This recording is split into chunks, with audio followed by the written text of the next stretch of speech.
प्रिय विद्यार्थियों, हम राजनीति विज्ञान का अन्य सामाजिक विज्ञानों के साथ अध्ययन कर रहे हैं और उसी कड़ी में आज राजनीति विज्ञान और अर्थशास्त्र के संबंधों का अध्ययन करेंगे।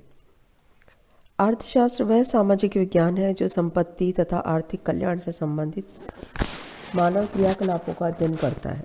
मार्शल के अनुसार अर्थशास्त्र एक और तो संपत्ति का अध्ययन और दूसरी ओर अधिक महत्वपूर्ण दिशा में मनुष्य के अध्ययन का एक अंग है।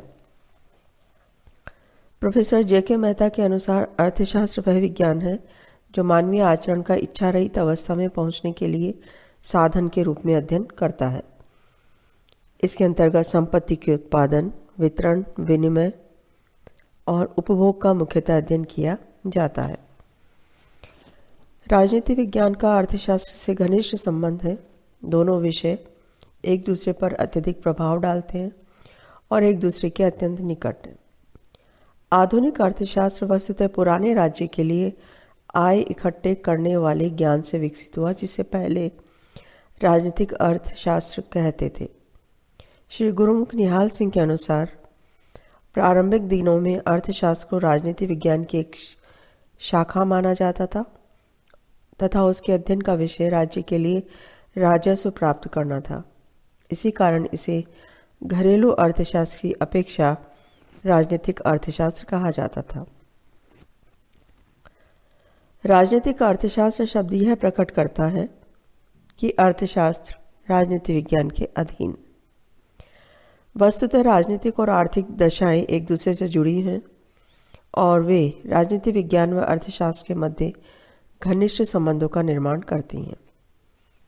आर्थिक व्यवस्था के क्षीण हो जाने पर राजनीतिक जीवन प्रसन्न नहीं रह सकता।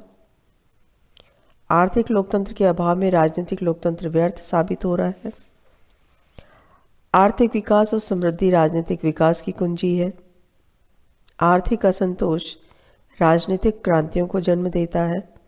आर्थिक न्याय के बिना सामाजिक और राजनीतिक न्याय की स्थापना नहीं हो सकती। कार्ल मार्क्स के अनुसार मानव समाज का संपूर्ण ढांचा आर्थिक परिस्थितियों का प्रतिबिंब मात्र है। मार्क्स ने मानव इतिहास की इतिहासवादी व्याख्या की है और यह सिद्ध किया है कि आर्थिक तत्व राजनीतिक घटनाओं का निर्धारण करते हैं।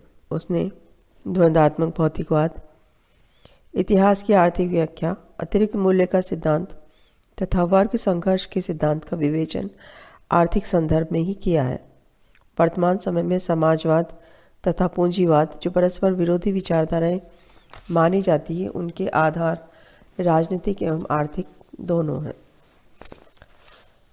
व्यक्तिवाद तथा समाजवाद उतने ही आर्थिक है जितने कि राजनीतिक। आधुनिक युग की अन्य अनेक महत्वपूर्ण विचारधाराओं जैसे साम्यवाद, श्रम संघवाद, श्रेणी समाजवाद आदि का संबंध मुख्यतः आर्थिक समस्याओं से है। राजनीति विज्ञान और अर्थशास्त्र दोनों का समान उद्देश्य है मानव कल्याण। राज्य के द्वारा मनुष्य को अपने व्यक्तित्व के विकास के लिए विभिन्न प्रकार के अधिकार, सुविधाएं तथा स्वतंत्रताएं प्रदान की जाती है, परंतु इन सब में महत्वपूर्ण स्थान आर्थिक स्वतंत्रता का होता है, जिसमें कोई भी व्यक्ति अपने व्यक्तित्व का समुचित विकास कर सके। राजनीतिक व्यवस्था का राष्ट्र के आर्थिक जीवन पर व्यापक रूप से प्रभाव पड़ता है।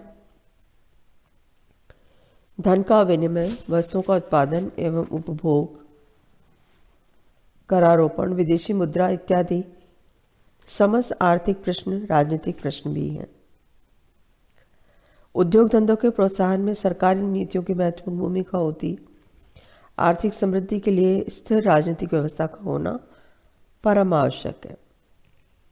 इसी संदर्भ में आर्थिक स्वतंत्रता का अर्थ है कि प्रत्येक को भोजन, वस्त्र तथा मकान के साथ साथ काम मिले, किसी का आर्थिक शोषण ना हो। आर्थिक स्वतंत्रता की प्राप्ति में राज्य तथा सरकार की भूमिका अत्यंत उपयोगी होती है। दूसरे शब्दों में अर्थशास्त्र जिन समस्याओं का अध्ययन करता है, उनके समाधान में राज्य तथा शासन का सहयोग आवश्यक होता है।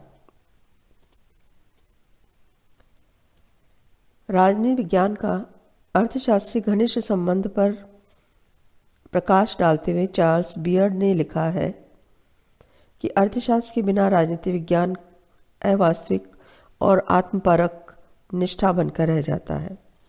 राजनीति को समझना तथा पूर्ण ज्ञान के साथ निर्णय करना केवल तभी संभव है जबकि अर्थ विषयक प्रसंगों पर गंभीरता से विचार किया जाए।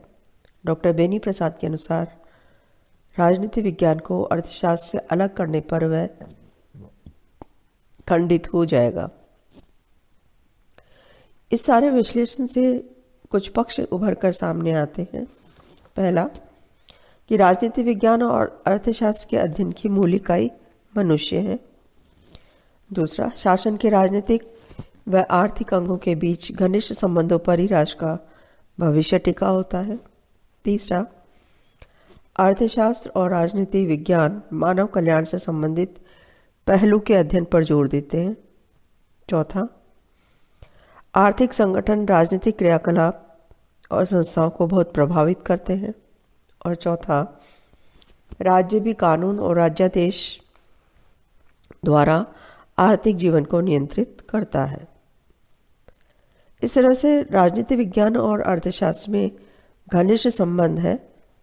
फिर भी राजनीति विज्ञान और अर्थशास्त्र में घनिष्ठ संबंध होते हुए भी मौलिक अंतर है। सबसे पहला मौलिक अंतर अध्ययन विषय के संदर्भ में है। अर्थशास्त्र का संबंध मनुष्य के आर्थिक जीवन से है, जबकि राजनीति विज्ञान का संबंध मनुष्य के राजनीतिक जीवन से है। उद्देश्य में भी अंतर है। अर्थशास्त्र व्यक्ति का अध्ययन धन के संदर्भ में करता है। उसके लिए वही व्यक्ति उपयोगी है जो आर्थिक दृष्टि से लाभकारी है, जबकि राजनीति विज्ञान व्यक्ति का व्यक्ति होने के कारण आदर करता है। इसी कारण कभी कभी व्यंग में प्राय इस कथन का प्रयोग किया जाता है, एक अर्थशास्त्री हर वस्तु का दाम तो जानता है परंतु वह किसी भी वस्तु के वास्तविक मूल्य को नहीं जानता। तीसरा अंतर प्रकृति के संदर्भ में है। अर्थशास्त्र एक वर्णनात्मक विषय है, जबकि राजनीति विज्ञान आदर्शात्मक विषय है। राजनीति विज्ञान प्रत्येक समस्या पर नैतिक मूल्यों की दृष्टि से विचार करता है, जबकि अर्थशास्त्र केवल आर्थिक दृष्टिकोण से ही विचार करता है। चौथा अंतर क्षेत्र की दृष्टि से है। राजनीति विज्ञान का क्षेत्र अर्थशास्त्र की अपेक्षा विस्तृत है, क्योंकि वह सामाजिक जीवन के आर्थिक पहलू के साथ साथ अन्य पहलुओं जैसे सांस्कृतिक, राजनीतिक, धार्मिक, नैतिक आदि से भी संबंध रखता है, जबकि अर्थशास्त्र में आर्थिक समस्याओं पर मोटे तौर पर विचार किया जाता है और उसका स्वरूप व्यवहारिक और सैद्धांतिक ही है। पांचवा अंतर साध्य और साधन संबंधी अंतर है। राजनीति विज्ञान साध्य है, जबकि अर्थशास्त्र साधन। सुसंगठित और सफल राजनीतिक व्यवस्था के लिए अच्छी आर्थिक परिस्थितियां परम आवश्यक है। आर्थिक दृष्टि से समृद्ध होने पर कोई व्यक्ति अच्छा नागरिक बन सकता है। संक्षेप में आर्थिक परिस्थितियां राजनीतिक लोकतंत्र की बुनियाद को सुदृढ़ करती हैं। इस तरह राजनीति विज्ञान और अर्थशास्त्र में अनेक अंतर परिलक्षित होते हैं, परंतु उनके घनिष्ठ संबंध को देखते हुए विलियम एसिलंगर का विचार है कि पाठ्यक्रमों में अर्थशास्त्र और राजनीति विज्ञान में समाकलन होना चाहिए। आजकल अर्थशास्त्री संपत्ति के केवल उत्पादन से ही नहीं बल्कि न्यायपूर्ण वितरण से भी वास्ता रखने लगा है। इससे वह राजनीति विज्ञान के और अधिक निकट आ गया है।